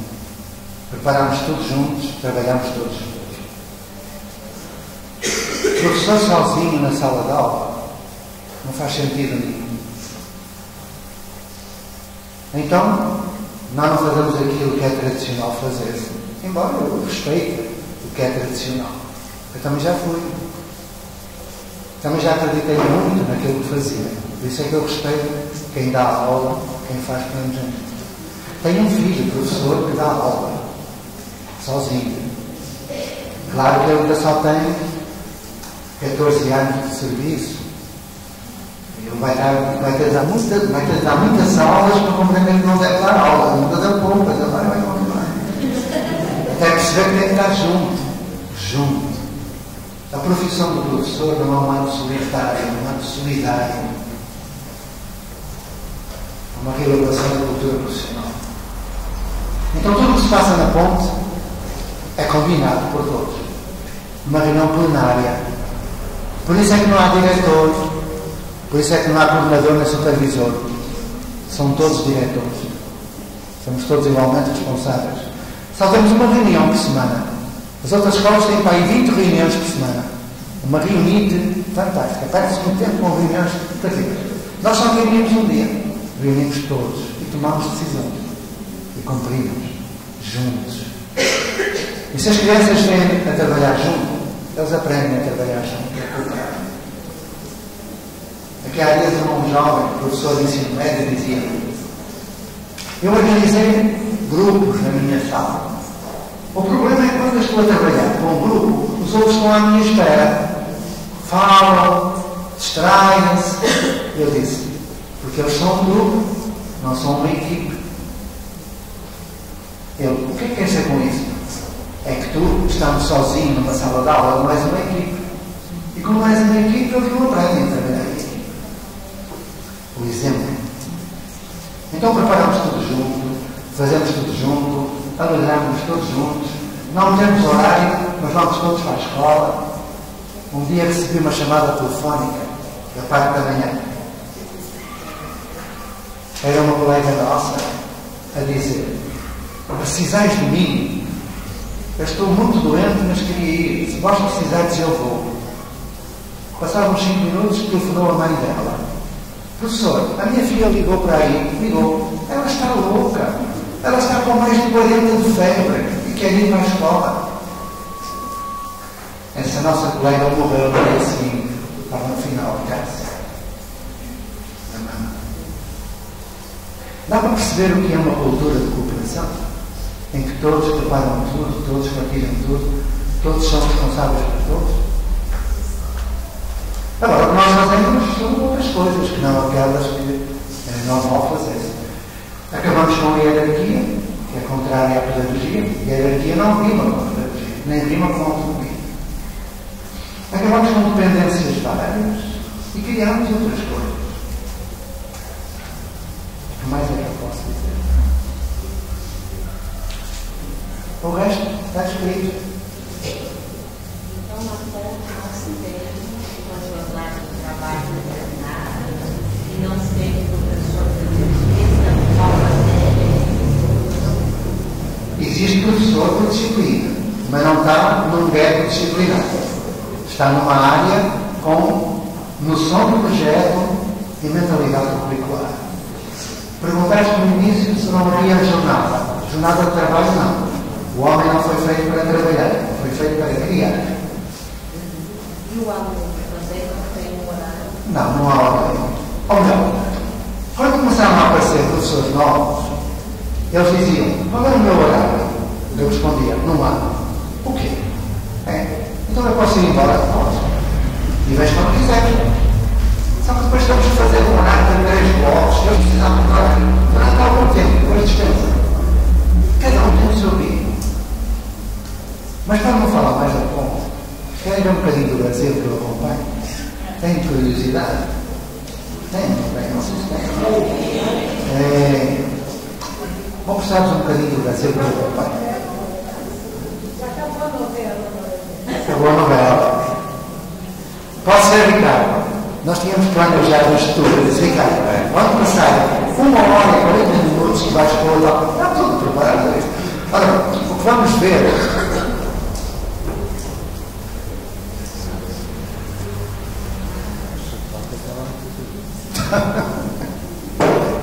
Já estão muito cansados? Eu estou. Vamos ver um bocadinho do vídeo.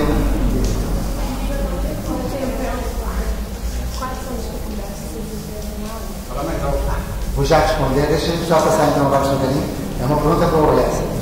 Vamos ver então a Amorim Lima, está logo acima. Antes de explicar isso, eu mostro muitas vezes este vídeo porque sou sentimental. É a escola brasileira que eu acompanho há mais tempo. Há 9 anos de Lisboa. Escola Amorim Lima. Escola municipal. Alguém conhece?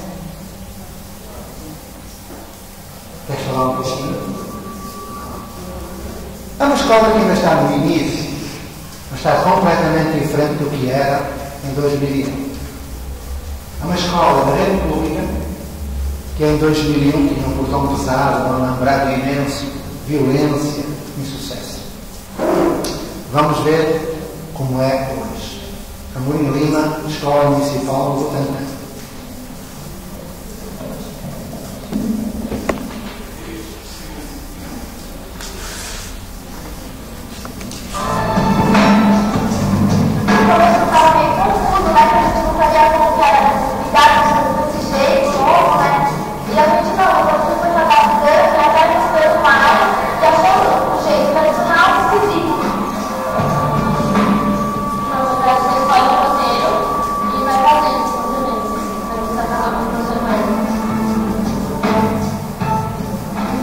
fazer o que querem, de certa forma, eles podem, mas é contrário que eles querem, porque eu vou trabalhar, a gente vai trabalhando o tempo todo com o suporte de princípios. E esses princípios vão regendo as crianças. Autonomia, solidariedade, convivência democrática e responsabilidade são os princípios que ditam o funcionamento dessa escola. Tem um espaço para conversar com os professores. Os professores podem sentir o que a gente está sentindo, né? Os nossos sentimentos. E poder ajudar a gente como a gente ajudar a eles ao dar a escola. Aqui, não cabe ao professor ensinar e ao aluno aprender. Nessa escola, existe um compromisso de que todos devem se envolver no processo educativo de forma integral e assumir compromissos.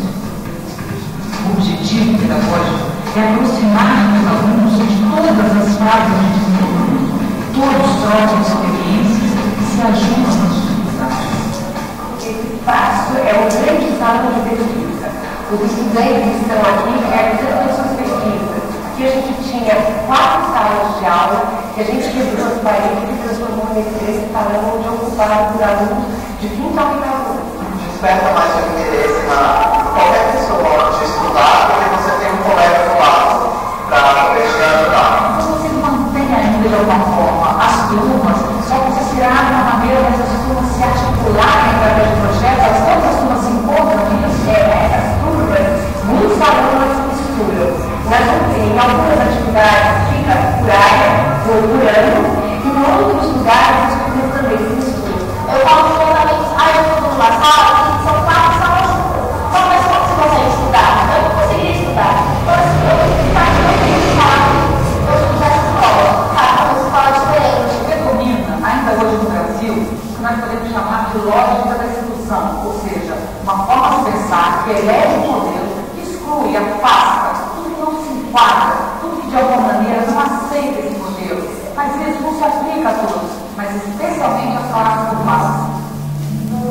A reprovação é possivelmente um dos primeiros mecanismos onde esta exclusão se manifesta. E foi exatamente aí que a escola Moinho Lima resolveu atuar. Ao assumir o sistema de ciclos, a escola resolveu acabar com as provas de educação. Adotou a progressão continuada e o desafio de ensinar por meio de projetos de pesquisa. A gente pode dizer que a sequência do trabalho do aluno na escola não é determinada por um ano, é determinada por um projeto de pesquisa que cumpre. A gente tem estudantes que dão conta dos projetos de pesquisa daquele ano, eles podem começar o segundo ano. E tem estudantes que no determinado ano não deram conta de todos os conteúdos daquele ano e eles vão continuar a partir do momento parado no ano seguinte. Então, isso é de fato a progressão continuada. Ele não pode dar o trabalho dele o tempo todo de ano. O trabalho continua. Existe um aluno em um ritmo menor. Ele tem um aluno que tem um ritmo maior. Daí, o que o projeto traz é que cada um tem o seu ritmo. Cada um tem um jeito de ser, cada um tem um tempo e um processo. E a gente tem buscado respeito a isso. Isso não significa que cada um pode fazer o que quer, ou assim quer, mas tem essa possibilidade de respeito inteira, o que ele é, o que ele pode dificuldade que ele tem. Então, existe uma tentativa, pelo menos, de um acompanhamento individual. Um acompanhamento pessoal. Eu acho que é esse melhor que individual, um acompanhamento pessoal na perspectiva da classe pública. Para conseguir acompanhar todos os alunos individualmente, foi criado um sistema de tutoria. No nosso sistema, a gente tem uma discussão com o aluno, que é o tutor, que ele organizou um grupo para ver se a escola se ele está usando bem. O tutor é um administrador que se responsabiliza por as pessoas estudantes. Sabe que esse tutor olhar o que o estudante está fazendo, olhar o plano de estudo, olhar o caderno, ver conexão com todas as atividades. Cada tutoria tem um grupo de responsabilidade, né? Ou seja, uma parte da escola para a gente cuidar. A nossa tutoria é pular quadras e levar o material esportivo. Um outro dispositivo adotado são chamados grupos de responsabilidade. Mas eu não entendi ninguém. Não apareceu na condição. Então, isso é uma responsabilidade. Entre as ações mais importantes da escola está a decisão de envolver as famílias. Eu penso que sem a comunidade, essa nova forma de pensar que a escola precisa de muitos filhos. A partir do momento que eu não vejo que a escola precisa de pais que gostam, você vai conseguir criar um clima de respeito, de unidade. A grande inspiração para essa mudança foi a Escola da Ponte, em Portugal, que há 30 anos construiu um projeto pedagógico inovador, com excelentes resultados e que se tornou uma referência mundial. A gente teve uma possibilidade de assistir um filme de um estudante da Escola da Ponte contando como é que ele aprendia, como ele se organizava dentro da escola, sabe? Com aquela possibilidade de dizer, olha, sabe, a gente pode fazer a partir daí. E aí a gente se deteve e foi estudar de fato a Escola da Ponte. Mas eu tenho a impressão de que vocês fizeram uma coisa própria, em cima da realidade. O que motivou a construção dessa obra? Isso foi um trabalho discutido com grupos, com a comunidade da escola, na perspectiva da gente cada vez mais implementar uma marca de cultura na escola, para garantir que os nossos estudantes possam conviver com a cultura. Antigamente, a escola tinha muitos lugares. A escola tinha landrado. Então, do antes para hoje, tudo é diferente. Tudo. Eu vejo essa escola como um sinônimo de realidade.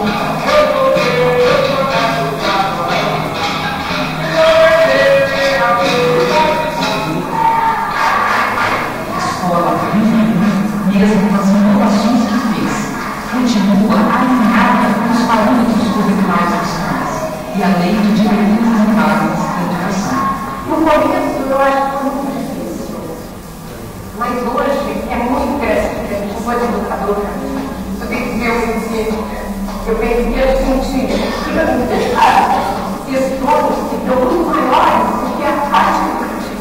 E esse projeto possibilita que a gente veja a educação é muito certo. A escola, que a gente precisa ter claro, que essa escola é um espaço muito bom. E que é nosso, a gente precisa retomar isso. Eu iria pegar na pergunta que foi feita por ti. Quais são as dificuldades que nós encontramos hoje? São as mesmas que a Amorim Lima, a Jéssica Reis, a Anísia Teixeira, o Colégio César e todos aqueles que eu acompanho, são as mesmas dificuldades que eles têm. O grande problema das escolas do mundo é a cristalização dos seus projetos. Um projeto tem que estar em permanente fase instituinte. Quando alguém para e diz o projeto está realizado, aí começa o projeto a degradar-se. Nós somos seres incompletos, como diria o nosso saudoso Paulo Freire. Portanto, o problema da Amorim Lima, como das outras todas e da Ponte, é realmente a tentação de ficar por ali. Porque é cômodo. Porque se instituiu outro modelo. Eu vou a Portugal daqui por um mês, exatamente para ser aquele chato, aquele insuportável que chega e diz: eu estou fora, mas quero perturbar. E começa a fazer perguntas. Porquê é que continuam a fazer isto? E mais aquilo? Porquê é que não mudaram isto? E mais aquilo? Tem que haver sempre alguém que explicasse, que instigue. O maior risco é o imobilismo e a mesmice. Então a Amorim não é exemplo. Está cheia de defeitos, como todos os projetos humanos e como todos nós. Mas está no caminho. O maior obstáculo hoje é considerar que a escola por si é suficiente. É pensar num mito de que a escola mudando muda a sociedade. Está errado. É pensar que a escola são os professores e os alunos. Está errado. É pensar que as famílias têm que ser parceiras da escola. Está errado. A escola é que tem que ser parceira da família. A igreja tem que ser parceira da família. O lar da terceira idade tem que ser parceiro da família. O centro cultural tem que ser parceiro da grande família que é uma comunidade, porque é preciso uma tribo inteira para educar uma criança.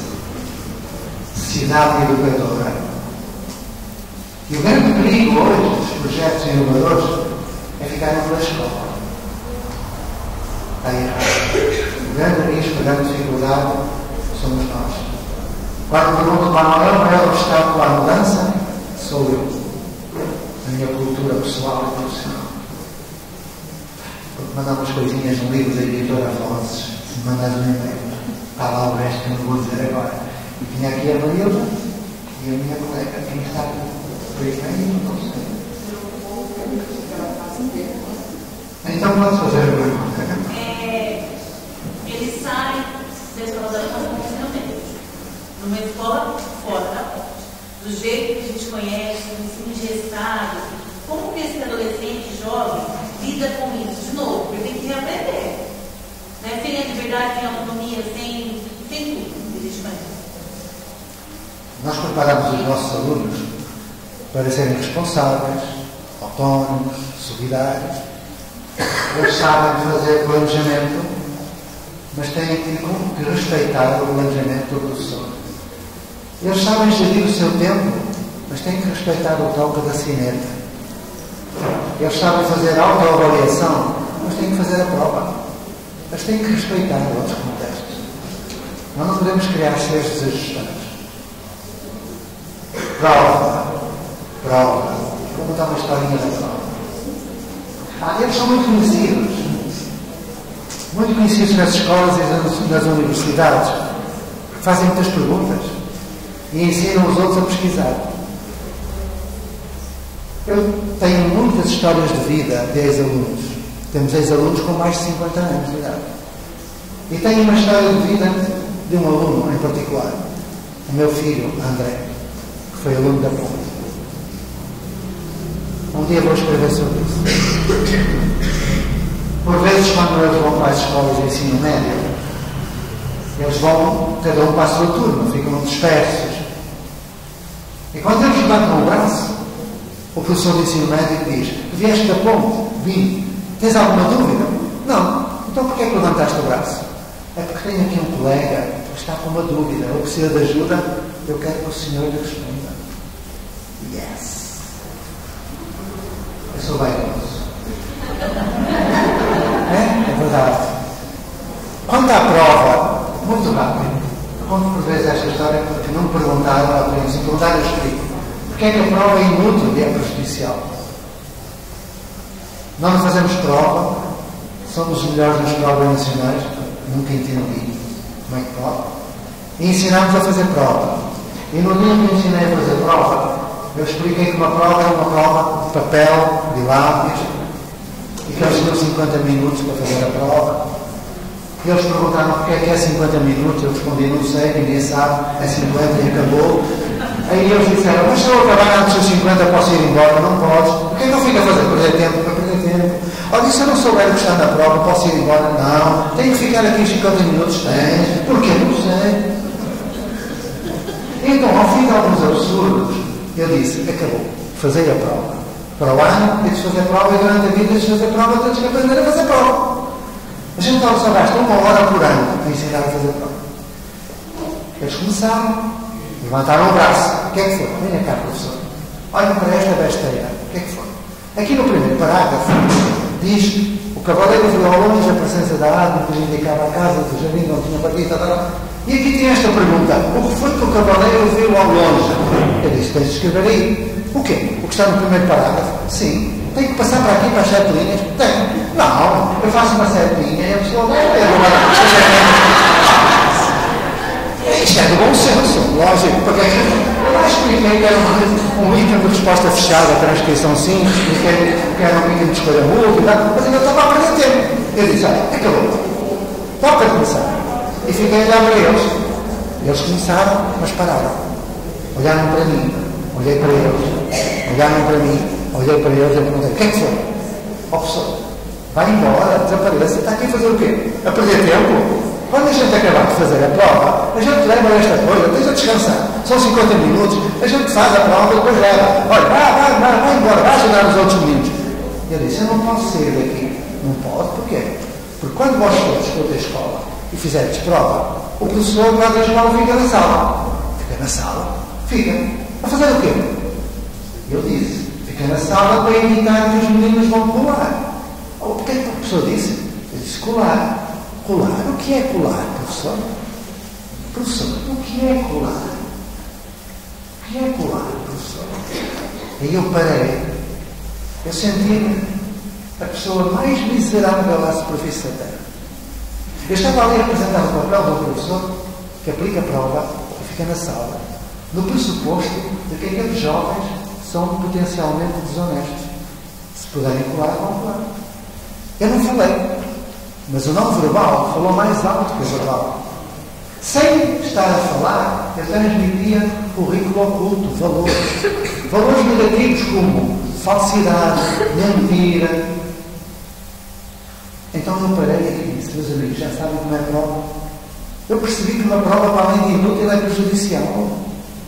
Desenvolve valores negativos. Eu não tinha percebido isso. Foi preciso eles ensinar. Então eu disse, olha, as meninas levam na beira da saia, expliquei o que era a prova, os conteúdos, os meninos levam conteúdos no braço, tudo isso. O meu filho André, quando acabou o curso da faculdade, o curso de professor, ele chegou a casa e disse, pai, eu já não sei se quero ser professor. Eu disse, agora no final do curso é tudo. Porque hoje aconteceu uma coisa que me desagradou muito. Mas o quê? Olha, hoje foi o último dia, a última prova. Sou professor. As minhas colegas são professores. Durante o curso, as minhas colegas fizeram o trabalho do grupo, mas não fizeram nada. Só um ou dois é que trabalhou. Elas não aprenderam nada, mas tiveram a mesma nota. Quando o professor pedia um trabalho escrito, elas iam à internet, ao computador, ou xerocavam o trabalho de outros. Não aprenderam nada. Quando havia prova, colaram tudo, como hoje. A última prova, elas abriram uma linha e tiraram de dentro a cola. O professor que estava a vigiar, envergonhado, saiu e foi embora para as deixar colar. Eu disse, e tu não sabes que é assim? Eu sei, pai. E no final eu perguntei, colegas, eu vi que vós tiveste toda a prova a colar. Para o ano, quando fores professoras, vocês aplicam a prova? Elas responderam, claro, vamos aplicar a prova. E ides deixar colar? E elas responderam, não, era só o que faltava. Olha, pai, vê a estatura moral dos professores que vão educar os teus netos. Eu não sei se quer ser professor. É isto que nós temos de perceber. É isto que nós temos de perceber. Educação moral, desenvolvimento pessoal,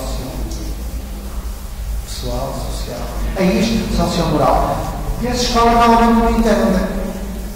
E nós, quando explicamos os rituais das escolas, compreendemos a que ponto isso chega. Mas o valor mais alto de uma escola, meus amigos, que o tempo já vai avançar, estás cansados, mulher, vamos deitar, quer saber que as visitas estão cansadas. É assim, não é? Eu começo a ser mineirinho já. Eu estou em Nova Lima, Minas Gerais. O maior objetivo dos pais e da escola e dos alunos não é propriamente aprender todos os conteúdos, que também é preciso. É ser feliz. É ser feliz. E para concluir, nós já estamos cansados. Não, a Marilda queria fazer uma perguntinha. Queria? Não? Eu queria que a pessoa concluísse, porque nós também somos professores da casa. Eu estou velhinho no cansadinho. Então vou concluir. Vou concluir, mas ficamos agora na internet, através do e-mail. Eu lembrei-me agora que me falaram. Professor, antes que o senhor conclua, eu preciso informar aos meus colegas de algumas escolas que aqui estão e das escolas que também não estão. Hoje nós tivemos um dia especialíssimo, e onde nós fomos convidados, eu não sei se a palavra certa é essa, para formarmos um núcleo onde nós poderemos ter o professor José Pacheco nos orientando, nos auxiliando a trazer para a nossa cidade mais efetivamente a Escola da Ponte, não só a Escola da Ponte, a sua proposta, o seu projeto de vida, a sua forma de ser. E eu quero agora, como disse o meu amado patrão, bater o martelo, que o Centro Educacional Maria de Nazaré aceitou o convite e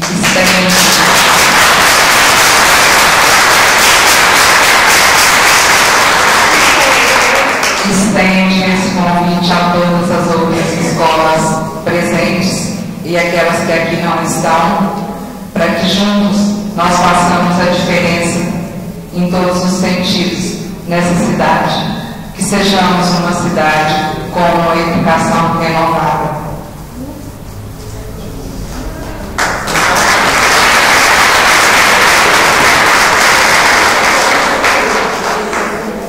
A Marilda disse que eu vinha orientar, mas eu venho desorientar. Falando sério, o trabalho que eu faço hoje não é tanto fazer palestra. Eu venho fazer palestra para convidar. A segunda vez que eu venho é para ir para as salas de aula, para as escolas trabalhar. Se quiserem, serão a 55ª cidade que eu no Brasil. É uma loucura. Desde que haja professores nas escolas que queiram melhorar a sua prática a partir daquilo que fazem, e fazem bem feito, vamos melhorar. Quem decide sois vós. As escolas que queiram juntam-se num pequeno núcleo para se ajudarem umas às outras. Temos que acabar com essa divisão entre escolas, temos que juntar as pessoas. E tem que se juntar também às universidades, aos bons professores que há nas universidades. Porque sabem que há 3 tipos de professores. Sabem isso ou não? Há os que são bons professores, os que podem ser bons professores e aqueles que devem mudar de profissão. Então, nas universidades, nas escolas, há bons professores também. E devem juntar-se ao poder público, à Secretaria de Educação, para haver uma articulação com o poder público, responsabilizar o poder público. E para o poder público poder também participar com as universidades da avaliação daquilo que se fizer e da formação continuada, que está implícita nos projetos. Mas depois, se quiserem saber por nós, eu mando uns modelos de projeto que a gente construiu. E para irmos embora, eu lembrei-me de uma pequeníssima história, ou melhor, 2 historinhas muito rápidas, da felicidade, de bem-estar. Porque é para isso que nós estamos aqui. Primeira historinha. Um dia, esta primeira historinha ninguém vai acreditar, mas é verdade, se forem a Portugal, eu provo que é verdade, porque apresento a pessoa que eu vou falar. Um dia estava a falar com o meu cunhado Paulo, que é muito mais novo que eu. Eu sou o filho mais velho de 3 casamentos do meu pai. Sou o mais velho do primeiro casamento. E o Paulo perguntou: Senhor José, um cunhado a chamar-me Senhor José, é sinal que eu estou mesmo velho. Diga-me uma coisa, a sua sobrinha vai para a escola este ano. Nós estávamos na varanda da casa dele. E no bairro eu tenho 2 escolas, aquela e aquela. Diga lá, você que conhece as escolas todas, já esteve nestas, qual é a melhor escola para a sua sobrinha? Eu respondi: em todas as escolas há bons professores. O que é que eu poderia responder? É verdade. Ele disse: não é bem assim. Não é bem assim, Paulo. Porquê? Porque quando eu fui para a escola, diz o Paulo, eu tive 2 professores.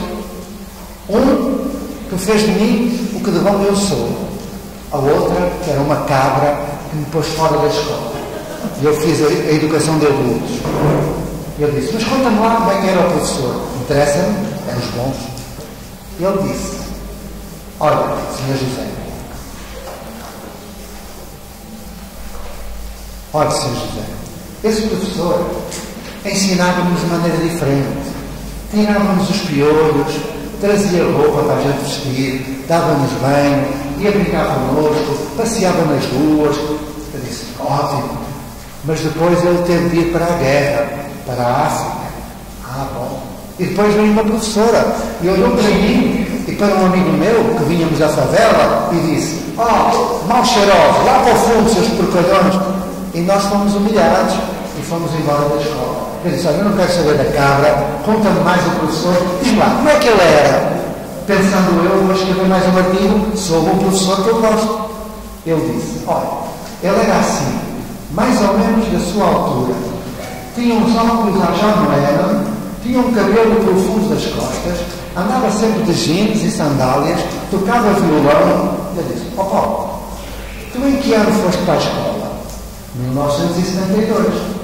Em que escola é que tu andaste? Na escola da Torrinha. E ficámos a olhar um para o outro. Esse professor do Paulo era eu. Continuando. E depois digam sempre nasci com a bunda virada para a lua. Continuando. Felicidade.